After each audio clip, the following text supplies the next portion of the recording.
Yo, what is going on, you guys? It's your boy King Sanders here, and we are back with another day of sports betting. This is going to be for an NFL slate, though. We haven't done an NFL slate in a very long time, especially since I've decided to fully do like just sports betting here on the channel. So haven't done it in a long time. I was very successful at the beginning of the year for about the first 7 weeks. I had winning weeks every single week, so very solid. And I think we're gonna. I'm hoping we can continue that on. I obviously you can never make any promises in sports betting, so.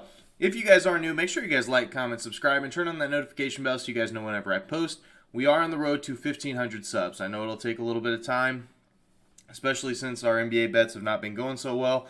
But I'm really excited in the NFL bets. This is going to be for Saturday, January 15th slate of games. We only have 2 games on. It's just the Bengals game and the Bengals and Raiders game, excuse me, and then the Bills and the Patriots. So two very solid games. I'm very excited to watch both of them. I'm just doing one bet from each game, so it's not going to be anything too crazy. I'll tell you my leans and stuff at the end as well, just in case if you do want to add those, but I'm not going to make them official plays. So our first bet of the day is going to be Joe Burrow over 260.5 passing yards versus the Raiders minus 115 odds. Joe Burrow has been absolutely fantastic this year. You could definitely put him borderline superstar in the league or even in the superstar category. He's been very good. Obviously, his rookie year, he was dealing with some injuries and stuff like that, and he did just kind of, I don't want to say he had a bad year, but he definitely didn't see these kind of numbers. In his last 5 games, he has hit this in 4 of them, and here's been his numbers. So he had 446 passing yards versus Kansas City. He had 525 passing yards against Baltimore. He only had 157, but that was against the Denver Broncos, who are a very solid pass defensive team.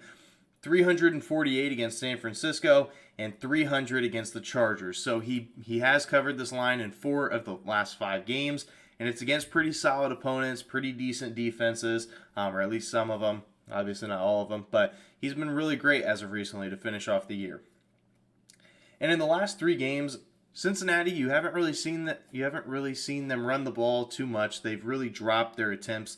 They started out, like, overall, if you take into account all their games, they're like 15th or 16th in rush attempts. So, very mediocre. But in the last 3 games, they have the 3rd fewest rushing attempts. So obviously they think that they have not seen very much success with the run game. So they've been relying on Joe Burrow to do a lot. They've only been averaging 19 rush attempts per game over the last 3 games, and they've seen a lot of success with it. So I do think they're going to go back to the well with this one, and I think they're going to be throwing the ball a lot. The Raiders, they have actually given up quite a good number of, like, if you look at it, it looks like the Raiders, they have been really solid on defense. But if you really dive down deep into it, so in the last 6 or 5 games against the Raiders, just hear me out. So Justin Herbert, he had 383 passing yards. And then Carson Wentz only had 148. Then they had Drew Lock, who only had 153. Then they had Mahomes, who only threw for 258, but he only had 24 attempts because it was a blowout game.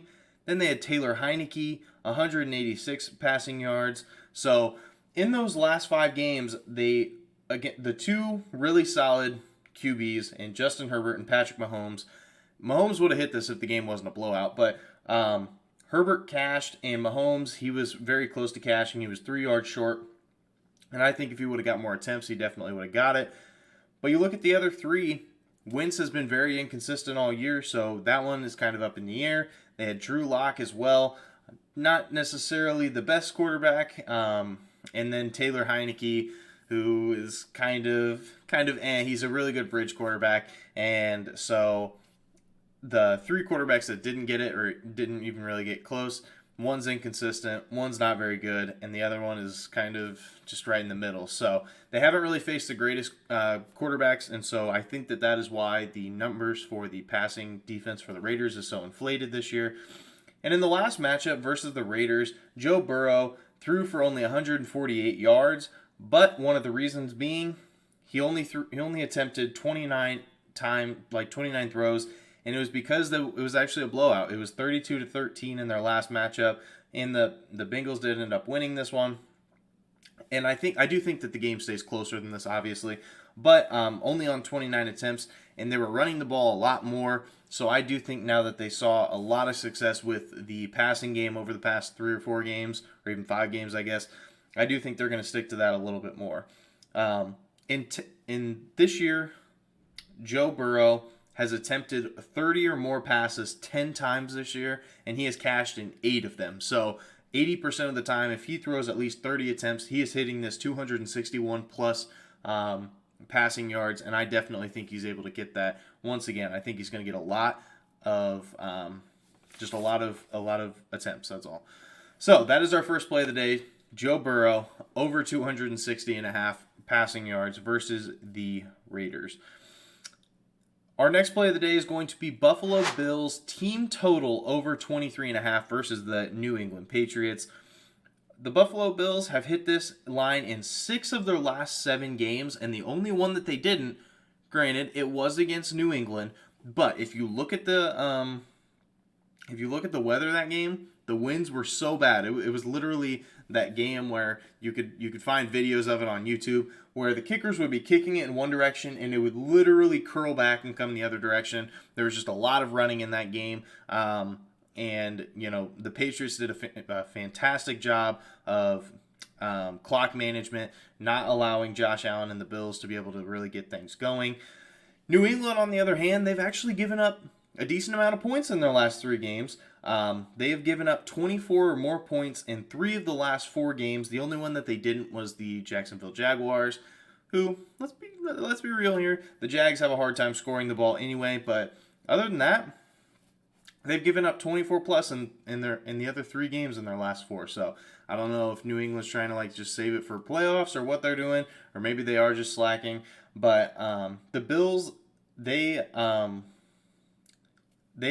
Patriots rather, in their last 4 games versus the Bills, they've given up 24 plus in 3 of them. The only one that they didn't, like I said, it was the win game. So truthfully, you can't really count that win game. It was ridiculous. It would have been so hard or so difficult for any team to really be able to have a great game on conditions like that. It was awful. The wind was blowing absolutely crazy. It was freezing cold. So I'm not going to really take that one into consideration, but they have gotten 24 or more in 3 of their last 4 versus the Patriots.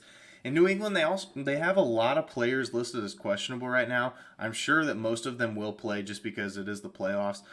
But even with them playing, I do still really like our odds. And if they're out, I like our odds even more. And some of them are defensive players as well. So I'm really, really content with that. So that is going to do it for today's video. If you guys did enjoy, make sure you guys like, comment, subscribe, and turn on that notification bell so you guys know whenever I post. Let me know if you guys tailed me. If you guys ended up tailing me, I'd love to know which one you tailed me on or which one you faded me on. I really enjoyed listening to that. I hope everyone has a fantastic day of betting.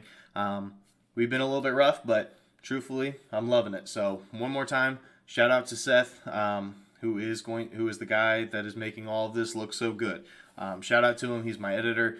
He is going to be starting up he has a YouTube channel started up. It's just currently not active, but make sure to check him out. He does a fantastic job as well. It's Nosebleeders. I'll leave the link down in the description down below. But thank you guys so much for watching. This is King Sanders signing out. Peace.